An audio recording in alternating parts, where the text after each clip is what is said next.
हरिओम। आज पुनः आप लोगों का स्वागत है। मैंने कई सेमिनार्स विगत 2 वर्षों में किए। उन सेमिनारों में विद्वानों, इतिहासकारों, पुराविदों ने एक शंका जाहिर की। उनको शंका था कि उन्होंने शंका के रूप में बतलाया कि आपने वर्णमाला की खोज कर ली, सब सिंधु सभ्यता की, ठीक है, लेकिन हम लोगों को अभी तक सिर्फ ब्राह्मी लिपि का ज्ञान है।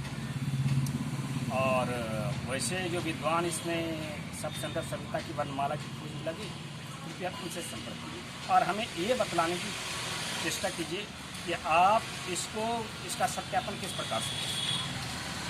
तो आज हम सब सिंधु सभ्यता की वर्णमाला, जिसे हम नागलिंगा लिपि का नाम प्रस्तावित किए विद्वानों के समक्ष, उसका सत्यापन करेंगे। धैर्यपूर्वक आप ध्यान दीजिए। हमारे पुराणों में, हमारे परंपराओं में बहुत ही रूपक के रूप में और विशेष विधि के द्वारा हमारे पूर्वजों ने, ऋषि मुनियों ने संकेत किया है किस प्रकार से वर्णमाला की आपके सत्यापित कर सकते हैं। इसके माध्यम से हम लोग सत्यापित कर रहे हैं। आप सर्वप्रथम आप जानते होंगे कि हिंदू धर्म की जिसे सनातन धर्म भी कहते हैं, उसका उद्भव ताम्रपाषाण युग में हुआ है। इतिहासकारों के अनुसार ताम्रपाषाण युग में सनातन धर्म की स्थापना हुई और सनातन धर्म की स्थापना से पूर्व वर्णमालाओं का अन्वेषण हो चुका है। सनातन धर्म की जो परंपराएं उस समय चल रही थी, वह रूढ़ हो चुकी हैं और अभी भी वह चल रही है। हम आप अच्छी तरह से जानते हैं कि हम लोग लिंगाभिषेक करते हैं भगवान शिव। आपको मालूम है कि ज्योतिर्लिंग, जिसे अग्नि स्तंभ भी कहते हैं, उसमें भगवान शिव का अभिषेक किया जाता है। क्यों किया जाता है? क्योंकि भगवान शिव जो है आद्य गुरु। ब्रह्मा ने ऋषि मुनियों से उत्तर दिया था, प्रत्युत्तर दिया था। जब ऋषि मुनियों ने पूछा कि इस संसार में सबसे बड़े महर्षि कौन, ब्रह्मा ने कहा विश्व अस्मात् अधिको ही रुद्रो महर्षि। श्रुतियों में कहा गया, ब्रह्मा को भी पता नहीं। परंपराओं से पता चलता है कि भगवान जो रुद्र हैं वह सबसे बड़े महर्षि है, क्योंकि उन्होंने कई अन्वेषण किया था और उनमें से वर्णमाला भी, उनमें इस पर चर्चा किया था। तो उनकी स्मृति में हम लोग लिंगाभिषेक करते हैं शिवलिंग का। शिवलिंग को यदि आप सब सिंधु सभ्यता के रूप की वर्णमाला के रूप में पढ़ना चाहिएगा, वो ग और ये वह गवा का प्रतिनिधित्व करता है। गवा यानी खोज। यदि उलट के पढ़े तो वाह और गा, वागा यानी वाणी की खोज। तो वाणी यानी वर्णमाला, वर्णमाला की खोज किन्होंने किया? तो भगवान शिव ने किया। तो उनके सम्मान में हम लोग रुद्राभिषेक प्रतिदिन करते हैं, उनसे ज्ञान की अपेक्षा रखते हैं। और भी कई उदाहरण आपको मिल जाएगा। धतूरे का फूल भगवान शिव को चढ़ाया जाता है, कथा हम बताएंगे बाद में। धतूरे का पुष्प वास्तव में क्या चीज का प्रतिनिधित्व करता है? वह आपके एक मंत्र है, ओम हरे नमः, इसका प्रतिनिधित्व करता है।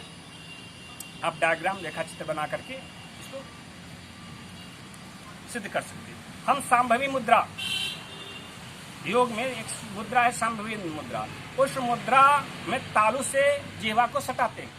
वास्तव में ओंकार का मूल स्थान आपके मुख में ही है। जिह्वा और तालु ब्रह्मरंध्र से मूर्धा तक जो जाती है आपके रेखा, वो आपके आकार का प्रतिनिधित्व करती है, और जिह्वा मकार का, मूर्धा मकार का। इस प्रकार से। तो यह प्रमाणित करती है कि प्रारंभिक रूप में जो आपके ओंकार का स्वरूप था वह इस रूप में था, बाद में विकृत होकर के इस स्वरूप को प्राप्त किया या फिर इस स्वरूप को प्राप्त किया, जिसे आपको कहते त्रिपुंड या उर्धपुंड।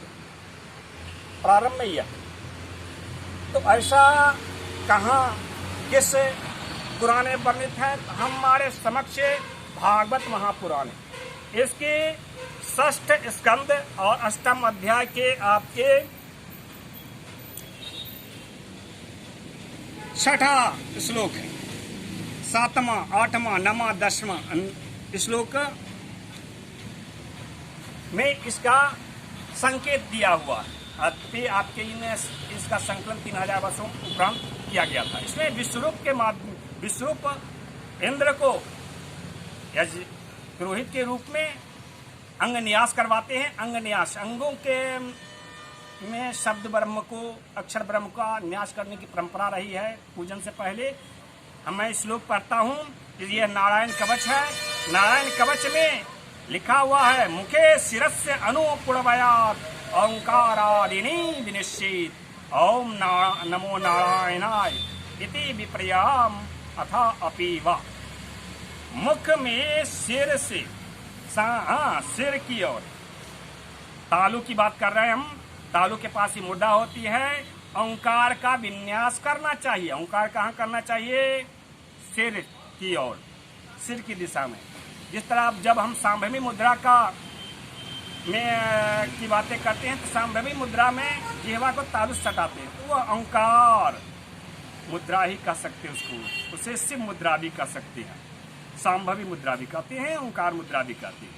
तो यह संकेत दिया गया। इसी नारायण कवच में एक और श्लोक है, उसमें और भी स्पष्ट रूप से इसको दर्शाया गया है। क्या दर्शाया गया है? मैं श्लोक पढ़ता हूँ, 8वां श्लोक है इसी का।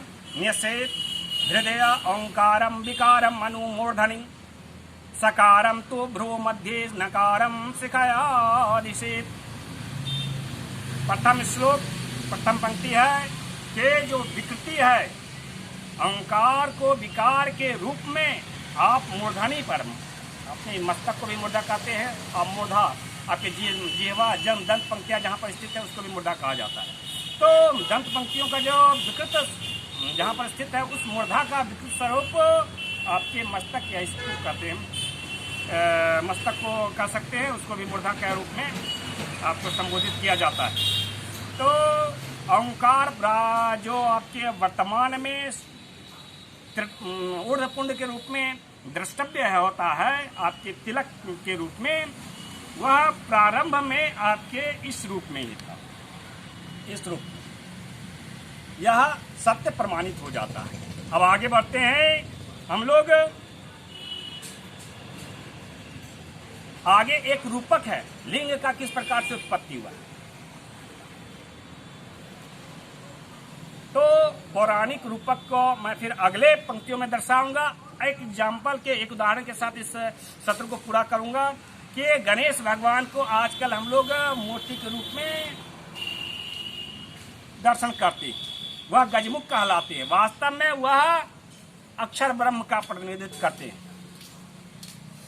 अक्षर ब्रह्म में उनकी कान जो है गवा का, ग का, मुख जो है म का, और मुकुट जो है एकार का, और आपके सूढ़ सकार का प्रतिनिधित्व करता है। इस प्रकार गणेश